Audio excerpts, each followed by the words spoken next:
হে বন্ধুরা, good morning. আপনারা কেমন আছেন? আশা করি সবাই ভালো। তো বন্ধুরা, আমরা এই মুহূর্তে এখন আছি মধুরায়। তো আজকে আমাদের মধুরায় জার্নি পুরো শেষ। আমরা আর কিছুক্ষণের মধ্যেই বেরিয়ে যাব মধুরাই থেকে রামেশ্বরম। তো আমাদের কিছুক্ষণের মধ্যেই বাস চলে আসবে। আমাদের যে আজকে জার্নি বাসে, তো বাসে করে বেরোবো। খুবই এক্সাইটমেন্ট জার্নি হবে। তো সকাল সকাল আমাদের হোটেলে চা দিয়ে গেল, চা দিয়ে শুরু করছি আজকের মর্নিংটা।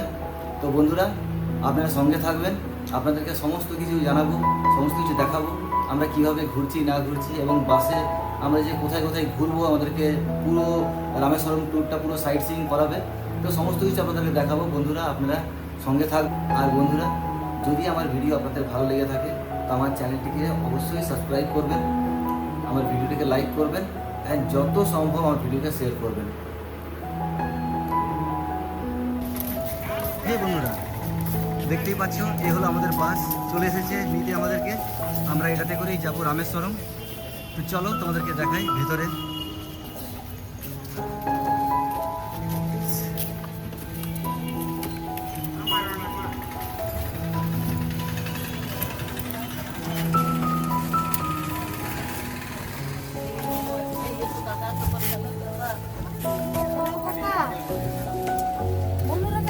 এই হলো সিটিং অ্যারেঞ্জমেন্ট।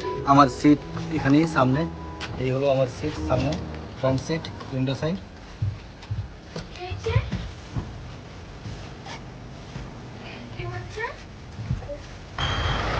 এই বন্ধুরা, আমরা বেরিয়ে পড়েছি এই মুহূর্তে। আমরা এখন আমাদের বাসে, আর আমরা এখন যাচ্ছি রামেশ্বরম।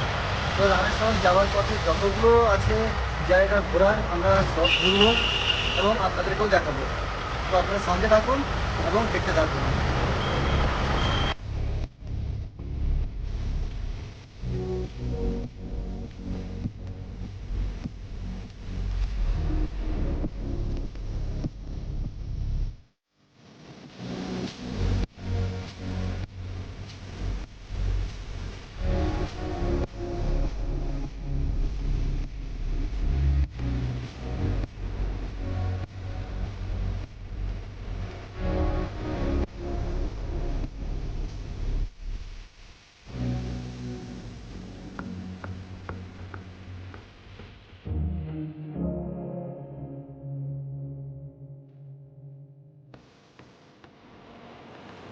তো হ্যালো বন্ধুরা, এখন সময় 9:55।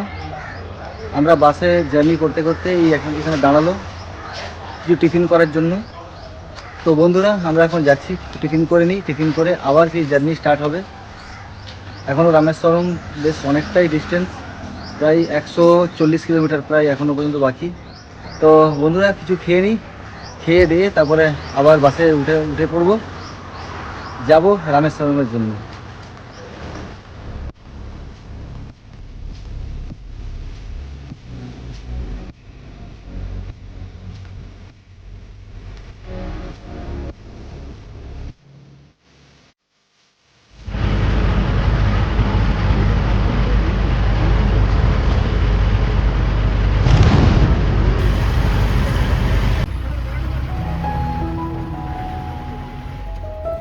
এখন আমরা এসে পৌঁছেছি ভারতের এক ঐতিহাসিক এবং আবেগম জায়গায়, পাম্বন ব্রিজ। এই ব্রিজটি শুধু একটি সেতু নয়, এটি ইতিহাস, ট্র্যাজেডি, সাহস এবং আধুনিক প্রযুক্তির এক অন্য গল্প। 1914 সালে তৈরি হওয়ার পুরনো পাম্বন ব্রিজ ছিল ভারতের প্রথম সমুদ্র সেতু। এই ব্রিজ মূল ভূখণ্ডের সঙ্গে রামেশ্বরম দ্বীপকে যুক্ত করেছিল। সমুদ্রের মাঝখান দিয়ে ট্রেন যাওয়ার সেই দৃশ্য ছিল সত্যিই অসাধারণ। চারিদিকে শুধু নীল জল, আর তার মাঝখান দিয়ে ধীরে ধীরে এগিয়ে চলত ট্রেন। কিন্তু 1964 সালে ঘটে এক ভয়ঙ্কর দুর্ঘটনা। একটি শক্তিশালী ঘূর্ণিঝড় পুরো এলাকাকে ধ্বংস করে দেয়। সেই ঝড়ের রাতে পাম্বান ধনুষ্কোটি প্যাসেঞ্জার ট্রেনটি সমুদ্রের মধ্যে তলিয়ে যায়। প্রবল ঢেউ আর ঝড়ের সামনে অসহায় হয়ে পড়ে পুরো ট্রেনটি। শতাধিক যাত্রী সেই দুর্ঘটনায় প্রাণ হারান। ধনুষ্কোটি শহর সম্পূর্ণ ধ্বংস হয়ে যায়। আজও যখন এই ব্রিজের দিকে তাকানো হয়, তখন সেই ভয়ঙ্কর রাতের স্মৃতি যেন চোখের সামনে ভেসে ওঠে। এখন ভারতের গর্ব নতুন পাম্বন ব্রিজ। আধুনিক প্রযুক্তি দিয়ে তৈরি এই ব্রিজ ভবিষ্যতের এক নতুন প্রতীক। এই নতুন ব্রিজ সবচেয়ে বিশেষ বিষয় হলো এর ভার্টিক্যাল লিফট সিস্টেম। বড় জাহাজ যাবার সময় ব্রিজের মাঝের অংশ উপরে উঠে যায়। পুরনো ব্রিজ আমাদের অতীতের সংগ্রাম আর ট্র্যাজেডির কথা মনে করিয়ে দেয়, আর নতুন ব্রিজ দেখায় নতুন আশা আর উন্নয়নের পথ।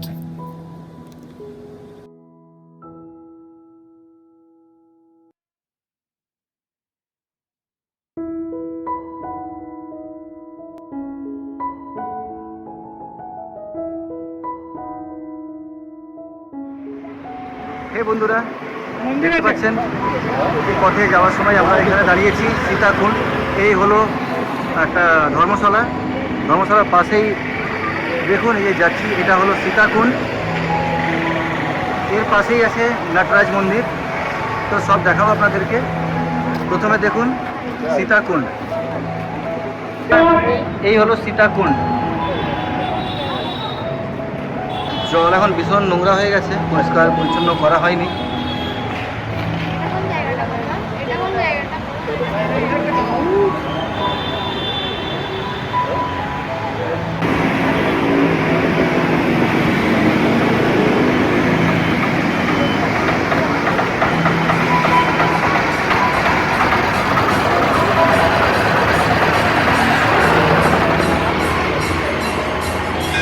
তো বন্ধুরা, এটা হচ্ছে নটরাজ মন্দিরের প্রবেশ দ্বার।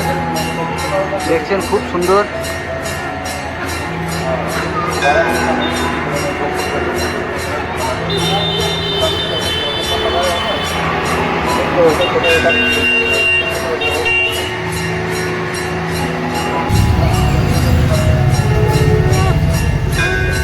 বাহ, খুব সুন্দর, দারুণ ইন্টেরিয়ার, খুব সুন্দর করা হয়েছে। সিলিং বা পিলারের কাজ খুব সুন্দর।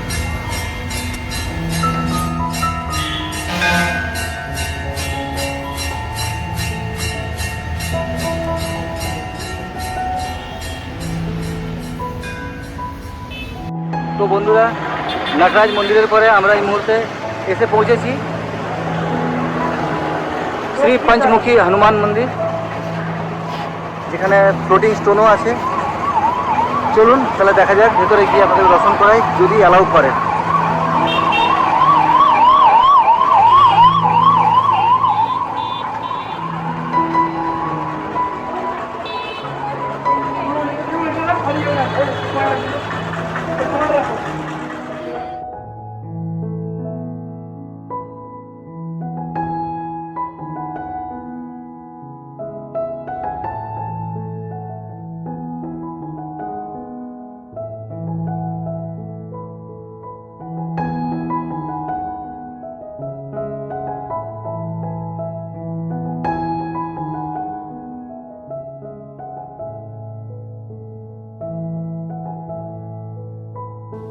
সীতাকুণ্ডের খুব কাছেই অবস্থিত এই প্রাচীন মন্দিরটি ভক্তদের কাছে অত্যন্ত পবিত্র। চারিদিকে শান্ত পরিবেশ, প্রাচীন হস্ত এবং আধুনিক আবহ আপনাকে এক অন্য জগতে নিয়ে যাবে। লক্ষণেশ্বর মন্দির।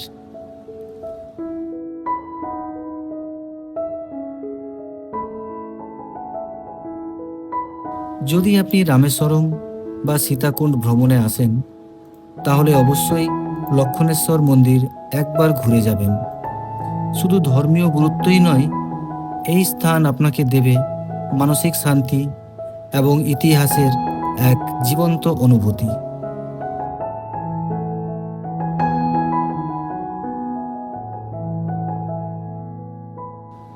লোককথা অনুসারে রাবণ বধের পর শ্রীরাম, সীতা এবং লক্ষ্মণ বিভিন্ন তীর্থস্থানে পুজো অর্চনা করেছিলেন।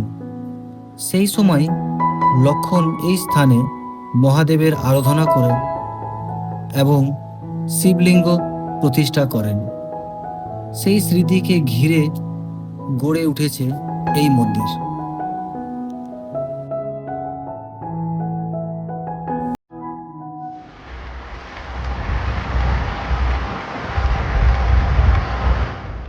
সো বন্ধুরা, এখন আমরা বেরিয়ে পড়েছি ভারতের শেষ প্রান্তগুলোর মধ্যে একটা, ধনুষকোটির উদ্দেশ্যে।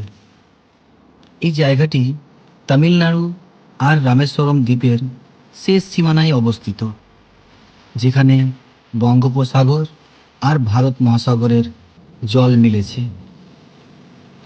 রামেশ্বরম থেকে ধনুষকোটির পথটা নিজেই একটা অসাধারণ এক্সপিরিয়েন্স।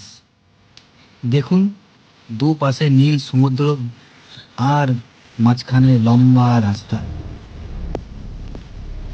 যেটা দেখলে মনে হচ্ছে যেন আমরা সমুদ্রের উপর দিয়ে গাড়ি চালিয়ে যাচ্ছি।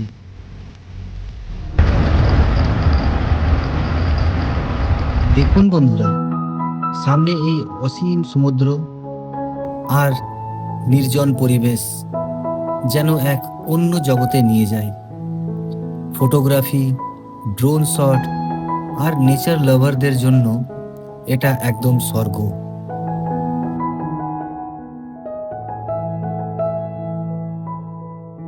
সো ফাইনালি বন্ধুরা, আমরা এসে পৌঁছেছি ধনুষকোটি।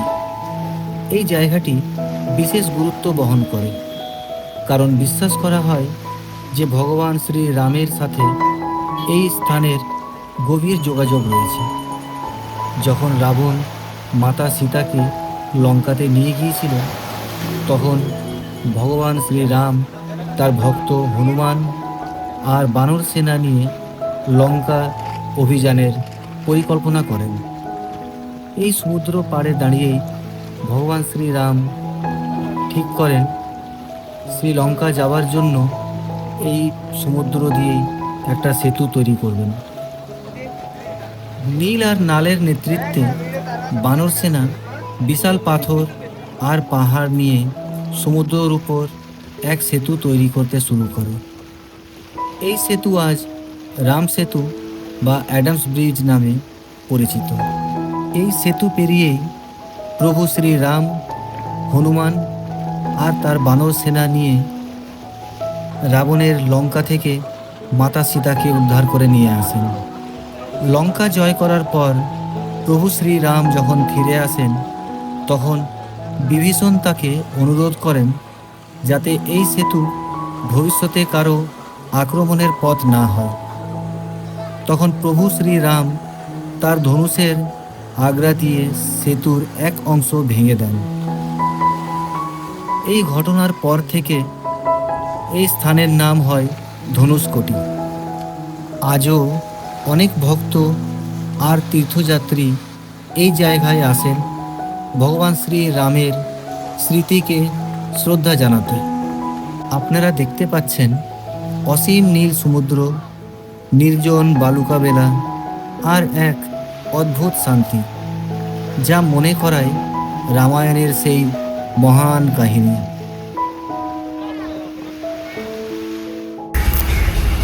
হে বন্ধুরা, আমরা এখন পৌঁছেছি রামেশ্বরমের ভারত সেবা আশ্রম। আমরা আজকে এখানেই থাকবো। আমাদের রুম বুক করা হয়েছে। এর ডিটেলস যা কিছু আছে সব ডিসক্রিপশানে দিয়ে দেবো। এখানে ফোন নাম্বারও দিয়ে দেবো। খুবই ভালো, এখানে এসি নন এসি দুটোই রুম পাবেন। আপনারা ফোন করে এখানে রুম বুক করতে পারেন। এখানে খুব সুন্দর।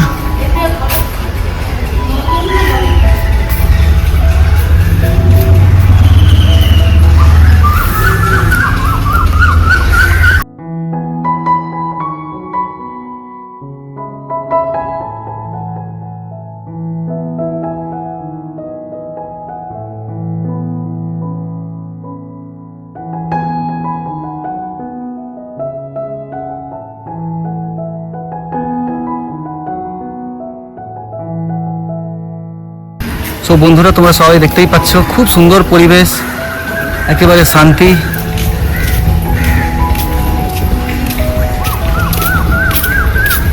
আমি তো বলবো আপনারা এসে শহরে না থেকে আপনারা এখানেই রুম বুক করুন, এখানেই থাকবেন, খুব সুন্দর জায়গা।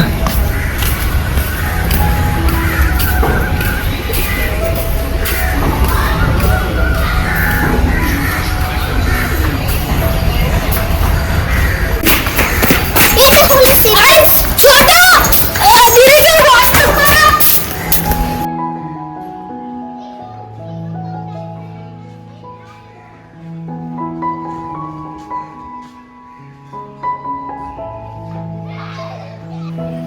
রাবণের বিরুদ্ধে দীর্ঘ ও কঠিন যুদ্ধের পর অবশেষে বিজয়ী হন শ্রীরাম। মাতা সীতাকে উদ্ধার করে রাম অযোধ্যা ফেরার উদ্দেশ্যে যাত্রা শুরু করেন। কিন্তু তার মনে তখনও একটি গভীর প্রশ্ন ছিল।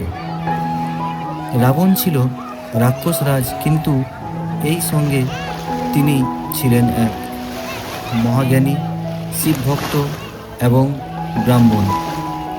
তাকে বধ করার ফলে পাপ লেগেছে কিনা এই ভাবনা শ্রীরামকে ব্যথিত করেন। তিনি সিদ্ধান্ত নিলেন ভগবান শিবের আরাধনা গ্রহণ করে এই পাপের প্রায়শ্চিত্ত করবেন। পুরাণ অনুসারে শ্রীরাম হনুমানকে কৈলাস পাঠালেন একটি শিবলিঙ্গ আনার জন্য, কিন্তু হনুমানের ফিরতে কিছুটা দেরি হয়। শুভ মুহূর্ত চলে যেতে পারে ভেবে মাতা সীতা সমুদ্রের বালু দিয়ে নিজে হাতে একটি শিবলিঙ্গ নির্মাণ করেন।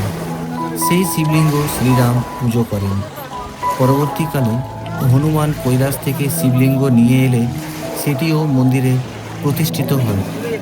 আজও বিশ্বাস করা হয় মন্দিরে প্রথম হনুমান আনা শিবলিঙ্গ এবং পরে রাম প্রতিষ্ঠিত রামলিঙ্গ দর্শন করলে পূর্ণ লাভ হয়। মন্দিরের ভেতরে ঢুকেই এক অপূর্ব আধ্যাত্মিক পরিবেশ অনুভব করা যায়। ঘণ্টার ধ্বনি, ভক্তদের জপ, ধূপের গন্ধ এবং শতাব্দী প্রাচীন হস্ত যেন আপনাকে অন্য এক জগতে নিয়ে যায়। বন্ধুরা, রামানাথা স্বামী মন্দিরের সবচেয়ে বড় আকর্ষণ হলো এর বিখ্যাত করিডোর। এটি বিশ্বের দীর্ঘতম মন্দির করিডোর হিসাবে পরিচিত। চারিদিকে সারি সারি বিশাল স্তম্ভ, সূক্ষ্ম কারুকাজ এবং অসাধারণ নকশা। প্রায় 1200 মিটারেরও বেশি দীর্ঘ এই করিডোর দিয়ে হাঁটার সময় মনে হচ্ছে যেন ইতিহাসের মধ্যে দিয়ে এগিয়ে চলেছে।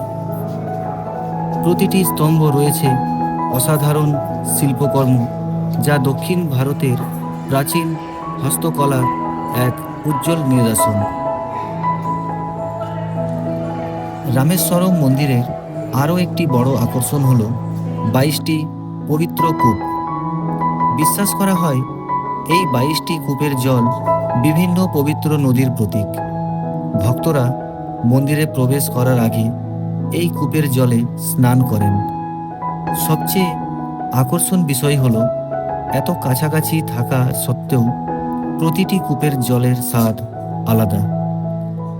কোনো জল মিষ্টি, কোনোটি নোনা, আবার কোনোটি সম্পূর্ণ ভিন্ন স্বাদের। আজও বিজ্ঞানীরা এই রহস্য সম্পূর্ণ ব্যাখ্যা দিতে পারেননি।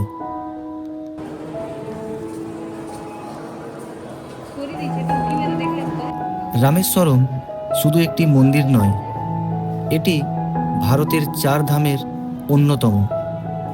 উত্তরে বদ্রীনাথ, পশ্চিমে দ্বারকা, পূর্বে পুরী এবং দক্ষিণে রামেশ্বরম। 4 ধাম যাত্রার একটি গুরুত্বপূর্ণ অংশ হিসেবে লক্ষ লক্ষ মানুষ প্রতি বছর এখানে আসেন।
ভারত সেবাশ্রম ছেড়ে এখন এই মুহূর্তে এসে পৌঁছেছি রামেশ্বরের রেলওয়ে স্টেশন। এখান থেকে আমাদের ট্রেন 4:55-তে। আমরা এখান থেকে রিটার্ন যাব মাদুরাই। মাদুরাই থেকে আমাদের 11:45-এর ট্রেন। আমরা আবার যাচ্ছি কন্যাকুমারী। তো বন্ধুরা সঙ্গে থাকুন এবং দেখতে থাকুন, আবার দেখা হবে কন্যাকুমারীতে।